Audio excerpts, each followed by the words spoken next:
The Philadelphia Eagles are one of the best teams in the NFL, but they're primed for an upset once we get to the playoffs. I'll explain why on today's edition of Locked On NFL. The new Locked On NFL. The madman Tyler Rowland is your double shot of NFL espresso with the Locked On local experts on every major story. Get ready. Rowland is revving up. The new Locked On NFL starts now. Locked On Podcast Network. Your team every day. Football fans, welcome in to the Locked On NFL podcast, bringing you a double dose of the NFL's biggest stories with help from our local experts that know your favorite teams like no one else. I am your host, the madman, Tyler Rowland, joined today as I am every Thursday by Locked On NFL expert, the data queen, Michelle Majuk. On today's episode, we're going to talk about who needs to tank more at the bottom of the NFL standings. We'll talk about which AFC wildcard team is the most dangerous, but we will start with a potential Philadelphia Eagles upset. We'll dive into who can pull that off. Before we get into it, I do want to thank you again for making Locked On NFL your first listen each and every day. Thanks for being an everydayer here with us at the Locked On Podcast Network, where it is your team every day. Today's episode is brought to you by PrizePicks. It's Crossover Thursday here on the Locked On Podcast Network, and Crossover Thursday is always presented by PrizePicks. Download the PrizePicks app, use the code Locked On NFL to win $50 instantly when you play $5. Michelle, right now, we don't know exactly who is going to be the 6th seed, who is going to be the 7th seed in the NFC between the Commanders and the Green Bay Packers. Whichever team gets the 7 seed will take on the Philadelphia Eagles in Philadelphia as the number 2 seed. Between the Commanders and the Green Bay Packers, who do you think has a better chance of upsetting the Eagles? This is, a rough path for the Eagles to have to face one of these two teams in the wild card. Yes. It will be crazy if it's the Lion, Packers, and Commanders for the wild card teams. Those would be like the best wild card teams ever. I do think it's still the Packers. They really don't have an impressive win on their resume. I mean, when they face the hard teams, the Packers lose, right? Yes. And I know the Commanders just beat the Eagles, so you would say, well, but they weren't getting beat up at first, right? And then, Jalen Hurts does go out early in that game, so they didn't really have to beat Jalen Hurts. So I don't know if I want to give him the full credit for that game, and it's hard to trust a rookie going into his first playoff game. Do I think either of these teams would beat the Eagles? I don't personally, but I think if I had to pick one, it would be the Packers, especially because their run defense is so much better that they could but do a little bit better against Saquon Barkley and Jalen Hurts. Yeah, that's obviously a big factor. I don't know where I land, but I will say the Commanders have been incredibly impressive, and the vibes are incredibly high. And whereas the Packers have, taken a loss, and now the Commanders are playing real well. My guy David Harrison from Locked On Commanders talked about just how great things are right now in DC. The thing that we're learning about this team, or that by now we should have fully learned and confirmed in our brains, is that it's not always going to be perfect. It's not always going to be clean. But man, the fight back that this team has is undeniable. The Washington Commanders, doesn't matter what is going on, doesn't matter how far down they are, doesn't matter how many things are going against them, how many crappy defensive penalties they draw, or how many crappy holding penalties they get called against them. At the end of the day, they have faith and belief in themselves. Dan Quinn said this not that long ago. Belief is an incredibly powerful thing. He was talking specifically about the belief that this team has in quarterback Jaden Daniels, but I'll extend that comment and that conversation to just the belief in themselves, the belief in the coaching staff, the belief that this team and this organization and this roster is capable of doing pretty much anything that they're going to go out there and set their minds to. And that is exactly what we saw on display again in this game. We've seen it multiple times over the course of the NFL season. Look, I think still at the end of the day, despite that belief the Commanders have, and I think the Commanders would make a very tough matchup for the Eagles anyway, that familiarity, but the Packers, I think, at their best, the best version of the Commanders, the best version of the Packers are the better team. So for that reason, I do got to go with the Packers as well. I know that they lost to the Eagles in the first week of the season. I know that they're a young team that makes stupid mistakes, and you're right. They haven't beat a really, really good team all year long. They've beaten up on the average teams, the under teams. But I still do believe in the talent the Packers have, and the big difference, obviously, the defense is just a little bit better with Green Bay. The question for me is, though, Michelle, who do you think the Eagles would rather play? If the Eagles got to pick, who do you think that they would want to see? I think they would prefer the Commanders, right? The familiarity. I think they feel a little bit more comfortable with that. Also, like they already beat the Packers earlier this year. Like when you have that, it's like, okay, this team, you face them, and obviously you've already faced the Commanders twice, and you split that, but just completely different with divisional rounds. I think the Eagles would rather see the Commanders. I feel like that would be like me as a Steelers fan if I had to choose between the Browns or I don't know, the Bills or something. And obviously, I'd be, if they were equal talents, I'd be choosing the Browns either way. Well, I think it's an interesting dilemma because I think the Packers are a little bit better as a football team than Washington. But with that, the divisional aspect of it, you could argue that in a divisional game, things can get crazy. You know each other so well. You've played each other so many times. All of that, it makes it more likely that the game is close. It makes it more likely that crazy things happen. But you could argue on the other side that you know the team very, very well. You know what they like to do. And if you feel that you're a better team than them, then sure, I'd like to go up against the team that I'm more familiar with so I know what to expect. I can see it from both sides. And it's funny that you talk about the Steelers. Like, I think the Ravens are in that sort of situation. Would you rather play the Chargers or would you rather play the Steelers? Yes, the Chargers have been playing better football in the last few weeks than the Pittsburgh Steelers have. So you could maybe argue the Chargers are a better football team right now than the Steelers. I don't know that I agree with that, but you could argue it.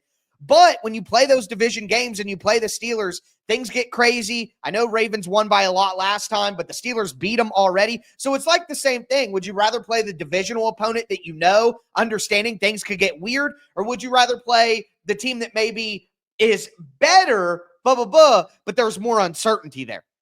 Yeah, I think you want to play the familiar team, especially when you've been the big brother to that team. I think that's really the point here, is that the Eagles have always been beating up the Commanders as of late. This is not a team you've been scared of. So yeah, I get they just lost against them. They didn't have Jalen Hurts. Like, that's definitely the team I feel like they are rooting for at the end of the day.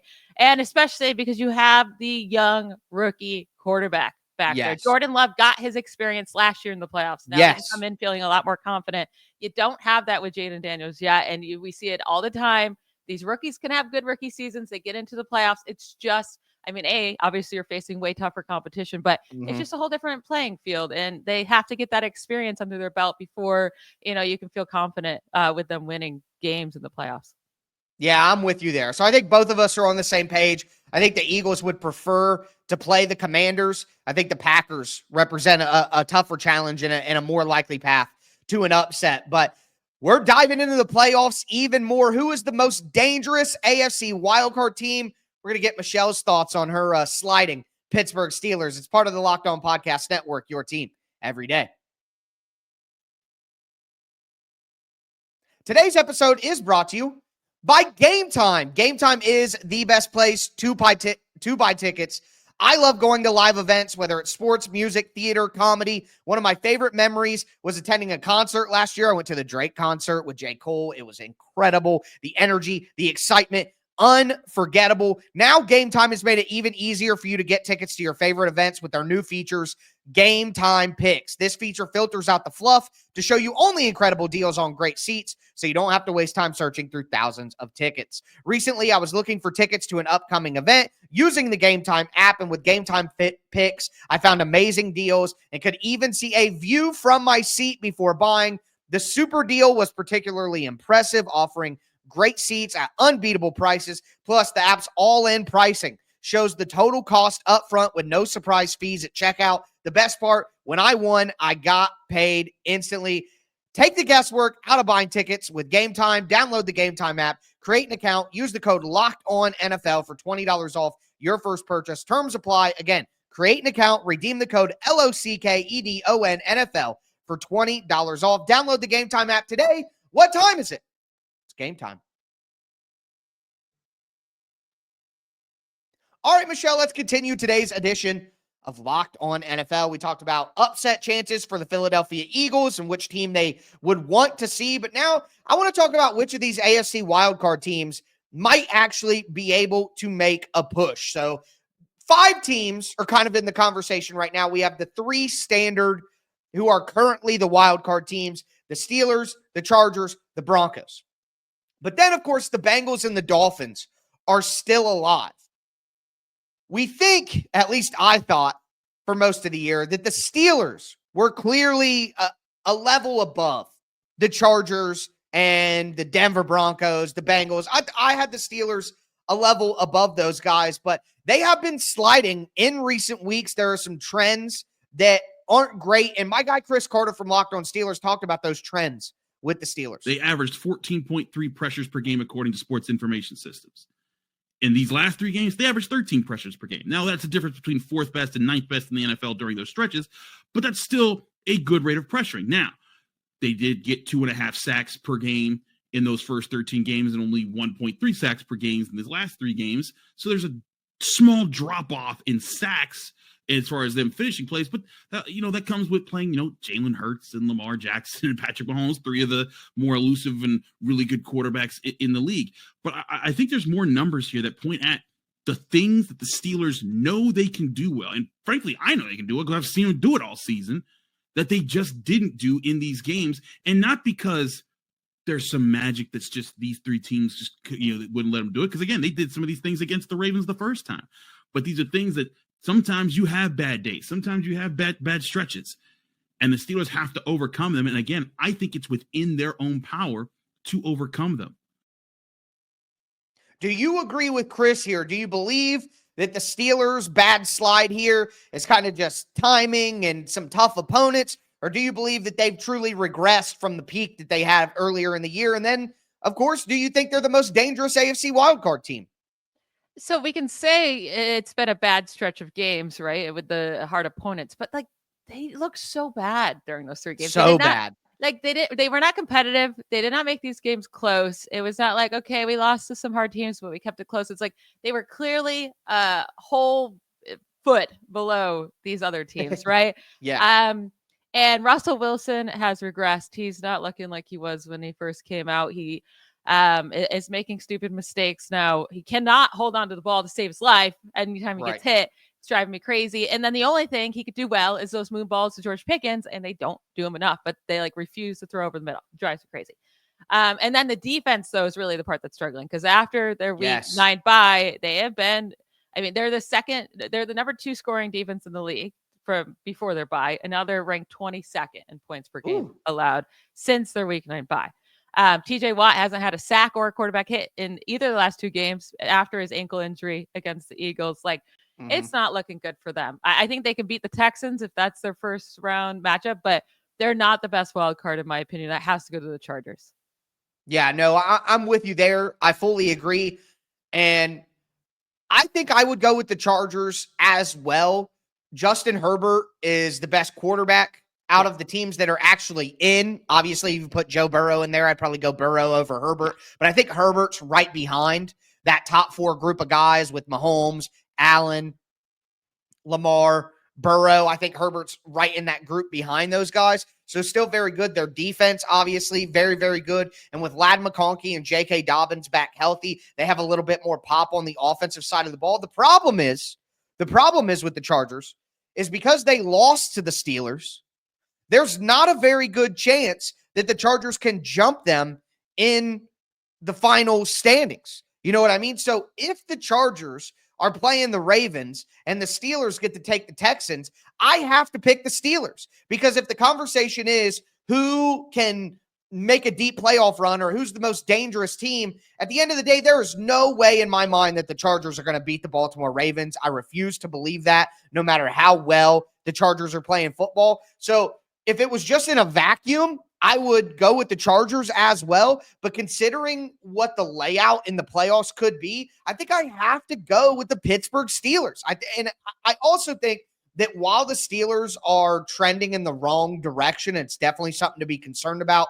All it takes is a little bit of health from J.J. Watt. And if he gets back to the way of play that we're used to with him, that defense goes right back to being what we expected it to be. So I agree, but I have to go with Pittsburgh because I don't think that Houston is very good. If the matchups change and Los Angeles, say Pittsburgh loses, Los Angeles wins, and then the Chargers get that number 5 seed, then I'm fully on board with it being the Chargers. But I think the Steelers beat the Bengals this week. I think they get things back on track a little bit, and I think I'm going to go with the Steelers. Yeah, I don't think it's that. I mean, it's going to be hard for the Steelers to beat the Bengals, right? That was a high-scoring game just a few weeks ago. So they're going to have to put up points. That Bengals offense is amazing. Incredible. The Bengals won't know if they're kicked out of the playoffs until Sunday. So they're still going to be going all out. So I could see them losing, and then the Chargers only have to beat the Raiders. So it could very much happen. I'm really hoping not, because I live in Houston, and I would be going to this Pittsburgh Steelers Houston game if that happened. That'd be awesome. I know. But yeah, I don't think, honestly, in the AFC, it's going to come down to the Chiefs, Bills, or Ravens. Like, those 3 teams are just so much better than the other 4. It's very different than an NFC playoff picture where it's like, oh my goodness, even the wild card teams are great. I just cannot see the Texans, Steelers, Chargers, or Broncos, if that's what it is, making a very far run at all. Let me ask you this question. Let's go to a magical fantasy land where the Cincinnati Bengals get the number 7 seed. The Bengals are in, which they need the Broncos to lose against the sitting Chiefs, the JV Chiefs, and they need the Dolphins to lose against the New York Jets. I mean, those aren't things that you want to be counting on. But if, hypothetically, the Bengals got in, would you change your pick to the Bengals? Or would them going to Buffalo the first week, would that, I guess, prevent you from picking the Bengals? You know exactly what would happen. I would feel so bad for Josh Allen if this happens, because you know exactly what will happen. That would suck so bad for the Bills. I would love to see the Bengals in instead of the Broncos. So, like, they would be such a more fun team. But this is what would happen. This game would be like 45-45, and right at 30 seconds to go. But Joe Burrow gets the ball last, and Josh Allen has to sit on the bench and watch his defense. Allow Joe Burrow to go down the field, and they kick the game-winning field goal, and that's what would happen. Yeah, I'm with you there. If the Bengals were to get in, not only would it be better for the viewing public because Joe Burrow and the Bengals are just a more fun team than the Broncos and Bo Nix, but I think this Bengals team, with how hot they are, the defense is playing a little bit better. I think they could be a problem for whoever they play, whether it's Buffalo or Kansas City, would definitely change the equation. Yeah, I mean, I think I would give the Bengals the best shot to beat either the Chiefs, the Bills, or the Ravens among these teams in the playoffs here in the wild card, if they were to make it, for sure. The Ravens defense hasn't been playing great all year. Who do you think would have a better chance to knock off Buffalo or Kansas City, the Ravens or the Bengals? Man. I still think the Ravens, because the Ravens defense has been much better lately.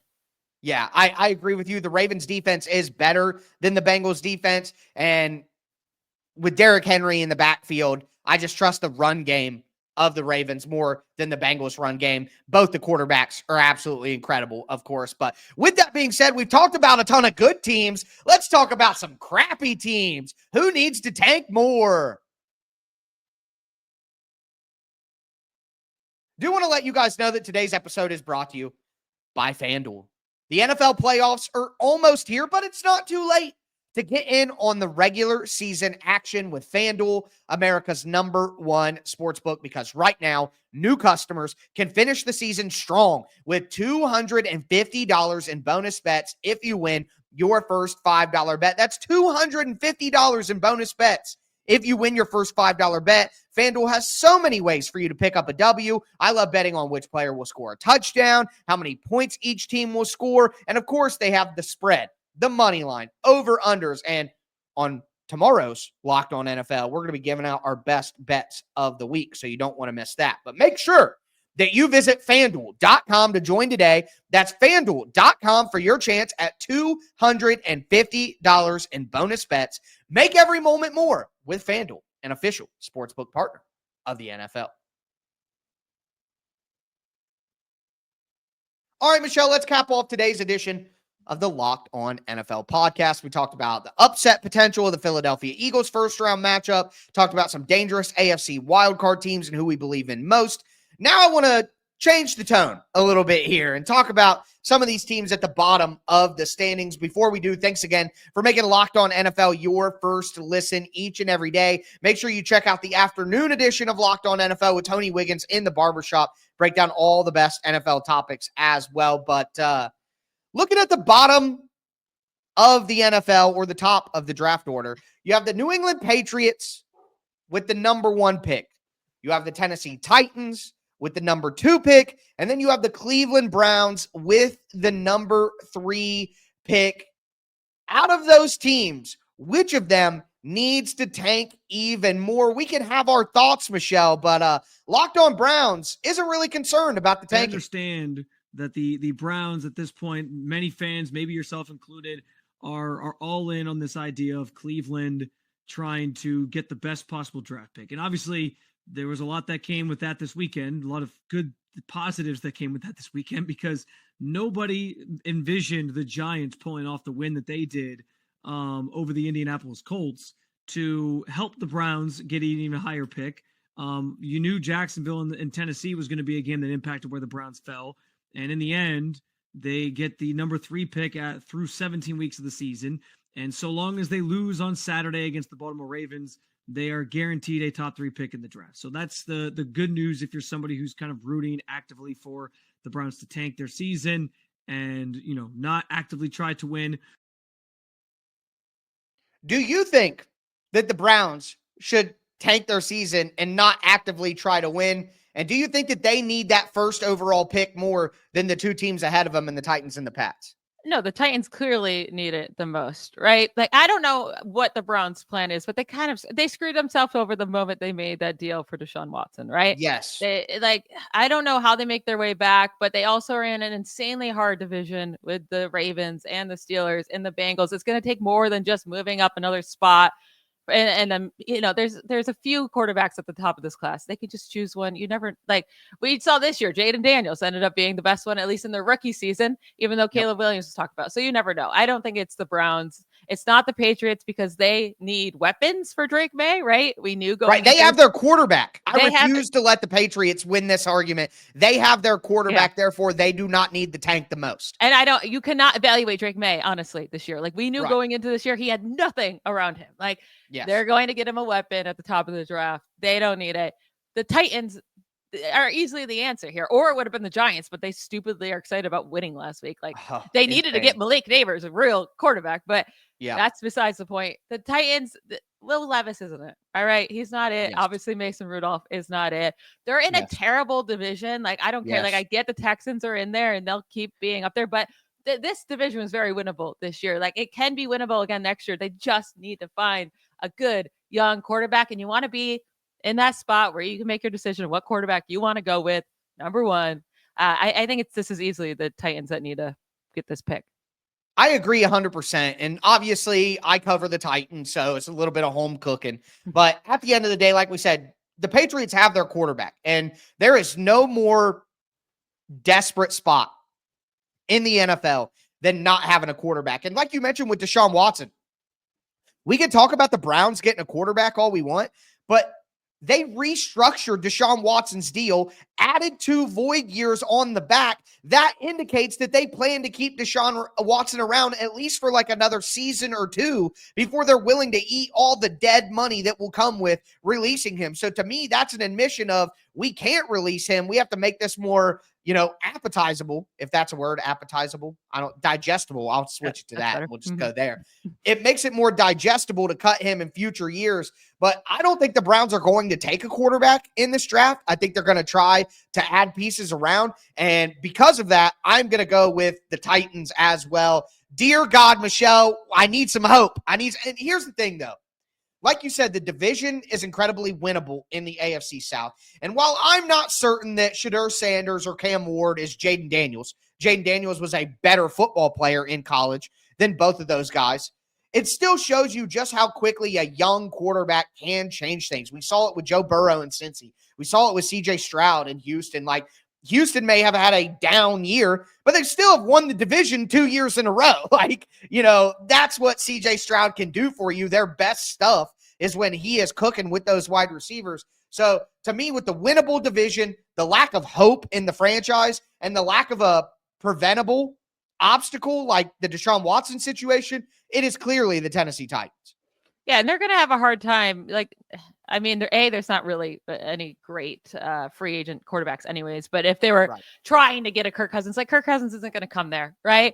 And I wouldn't even get why they'd go get that. So they're going to have to go the rookie quarterback route, as they should. And honestly, I cannot think of a team besides the Giants. The Giants would be my answer here. They blew that it. Would be better off, having that number 1 overall pick than the Titans. But would you be who would you want at quarterback if you had the number 1 pick? I think right now you got to go with Sanders. I think he's a much better passer. He's a much more complete player. And I think in Brian Callahan's West Coast style, quick timing, passing offense, that Shedeur Sanders' skill set fits better with what the Titans are looking for at quarterback. So Cam Ward, to me, gives you a little bit of Will Levis. I think the turnover issue with Cam Ward is a bit pronounced. If you look at the data, his turnover-worthy plays and things it's not as his pressure to sack numbers. They're not as crazy as people make it sound. But at the end of the day, Cam Ward is a big play hunter. He never wants to die on a play. He makes head-scratching decisions and all of that. So I think Sanders would be much more up the alley of the Titans than Cam Ward would be. He definitely would be a very exciting prospect to bring in, right? He's going to bring a lot of excitement. He's going to bring a lot of fans that want to actually come to games and watch the games and get excited. Yes. So, that would be fun to see for sure. And the Titans need that. The Browns have a great fan base. I'm from Ohio. Ohio sports fans are amazing, always. And the Browns have packed stadiums no matter what because they're the Cleveland Browns and people love them.